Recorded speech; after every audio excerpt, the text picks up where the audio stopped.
Hello everybody and welcome back. Today I would like to talk about one of the most recent trademark law cases in the United States, namely a decision by the Trademark Trial and Appeal Board rendered on June 28, 2021 in Ray Gang Cow versus Apple Inc. In relation to trademark live photos in Class 9 computer software for displaying and recording images, video, and sound. This is not a precedent and it may not be cited as one. However, I think it's an interesting case to review and remember in relation to the issue of trademark genericness, in particular situations when a term could be determined generic not only if it refers to a category of goods but also if it identifies a key aspect of the product. Here the applicant tried to register wordmark live photos in Class 9 computer software in relation to recording and displaying images. And the opposer did not want to allow the applicant to have exclusive trademark rights in this term because it wanted to or planned to use that same term in relation to its own business or its own software. So eventually the core issue in this case came down to whether or not this term is generic in relation to the product at hand, computer software. The applicant argued that it is not generic, and inter alia that it probably suggestive, and if it is descriptive that it acquired secondary meaning, etc. The opposer, on the other hand, argued that this term is generic because it identifies the key aspect of the goods, key aspect of the computer software, and also because of the applicant own statements made in relation to its own trademark as part of the marketing materials and display an explanation of what it means on its own website.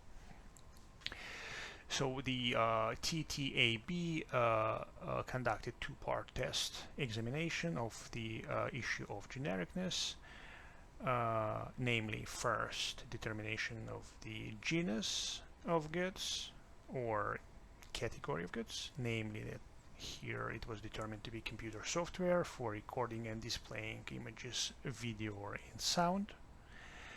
And the second portion or second part of the test is whether consumers, relevant consumers, one should say, understand that term as a reference to this category of goods. And the recent trend in the trademark law has been that a term may be considered generic not only if it refers to a category of goods, but also if it refers to a key aspect of the product. And this is exactly what was decided here by the TTAB. Namely, the term live photos was determined to be generic in relation to this software because it referred to the key aspect of this software. In particular, this computer software allows to capture or generate a special image using the moments or movements just before and right after the photo is taken or image is generated, and therefore those moments or movements just before and right after, they become like integral part of the image itself, and therefore it's, that's what makes it special, and therefore that's the software that allows this type of image to be generated, and therefore the term live photos refers to the key aspect of that software, and that's why it was determined to be generic. So I think this is a great case to remember, to analyze, and just to remember, for both trademark practitioners and trademark owners, why it is so important to understand what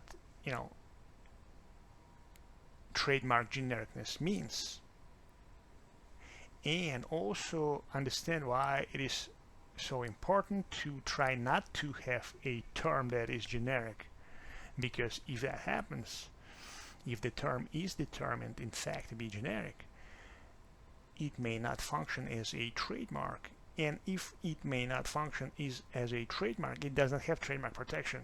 And it then doesn't matter how much time, money, and efforts you invest into it if it may not function as a trademark, and therefore there's no trademark protection. So I think that was a pretty interesting case to read, to analyze, to record a video about. I also will have a summary of this case on my website, lysenkolaw.com. Feel free to check it out, and hope to see you soon again. Thank you. Bye.